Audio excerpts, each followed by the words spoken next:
আমরা প্রথম ধাপে আজকে 100 জন এনসিপি সমর্থিত উপজেলা চেয়ারম্যান পদপ্রার্থী এবং পৌরসভা মেয়র পদপ্রার্থী আমরা ঘোষণা করছি।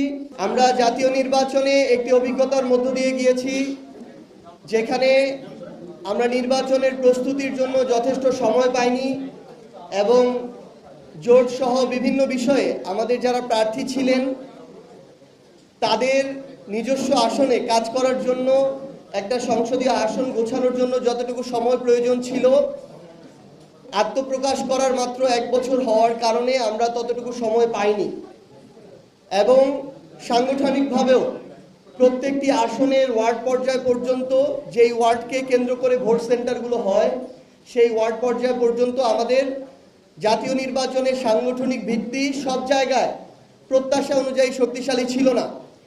সেই জায়গা থেকে শিক্ষা নিয়ে আমরা স্থানীয় নির্বাচনের ব্যাপক প্রস্তুতি শুরু করেছি এবং বাংলাদেশের নিবন্ধিত রাজনৈতিক দল হিসেবে এনসিপি প্রথম স্থানীয় সরকার নির্বাচন পরিচালনা কমিটি গঠন করে।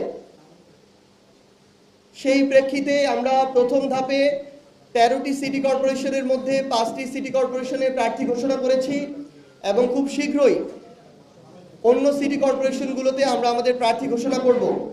একই সাথে আমাদের উপজেলা পরিষদ এবং পৌরসভাগুলোতে আমরা উপজেলা চেয়ারম্যান এবং পৌরসভা মেয়র পদপ্রার্থী এনসিপি সমর্থিত আমরা প্রাথমিকভাবে ঘোষণা করতে যাচ্ছি। কারণ আমরা মনে করি যে নির্বাচনের পূর্বে জোটগতভাবে নির্বাচন হবে নাকি এককভাবে হবে সেই সিদ্ধান্ত তখন হবে, কিন্তু রাজনৈতিক দল হিসেবে যেই দল স্বপ্ন দেখে যে 2036 সালের মধ্যে জনগণের প্রতিনিধিত্ব করে সংসদে সরকারি দল হিসেবে তারা প্রতিনিধিত্ব করবে, সেই দল জোটের আশায় জোট হবে কিনা এই দ্বিধা নিয়ে বসে থাকতে পারে না। সেই জায়গা থেকে আমরা এককভাবে একই সাথে আমাদের দলীয় সাংগঠনিক যে ভিত্তি সেটাকে শক্তিশালী করার জন্য এবং স্থানীয় পর্যায়ে আমাদের যারা নেতৃবৃন্দ রয়েছেন তাদের প্রস্তুতির জন্য তারা যেন যথেষ্ট সময় পায়, অন্য কোনো রাজনৈতিক দল থেকেও যদি কেউ আসতে চায় আমরা তাদেরকেও সুযোগ দেওয়ার সর্বোচ্চ চেষ্টা করব। তো আমরা প্রথম ধাপে আজকে 100 জন এনসিপি সমর্থিত উপজেলা চেয়ারম্যান পদপ্রার্থী এবং পৌরসভা মেয়র পদপ্রার্থী আমরা ঘোষণা করছি।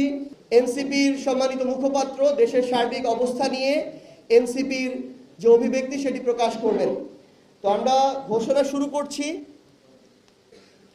প্রথমে আমরা রংপুর বিভাগ দিয়ে শুরু করছি।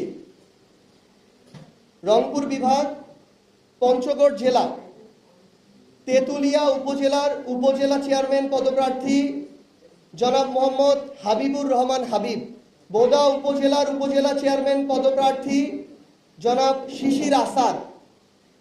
দেবীগঞ্জ উপজেলার পৌর মেয়র পদপ্রার্থী জনাব মাসুদ পারভেজ। ঠাকুরগাঁ জেলা থেকে রানীশংকৈল উপজেলার উপজেলা চেয়ারম্যান পদপ্রার্থী গোলাম মর্তুজা সেলিম।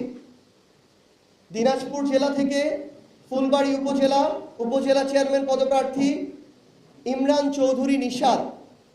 বোচাগঞ্জ উপজেলা উপজেলা চেয়ারম্যান পদপ্রার্থী মাওলানা এম.এ. তাফসির হাসান। ফুলবাড়ী পৌরসভা পৌর মেয়র পদপ্রার্থী শিহাব হোসেন। ঘোড়াঘাট পৌরসভা পৌর মেয়র পদপ্রার্থী জনাব মোহাম্মদ আব্দুল মান্নান।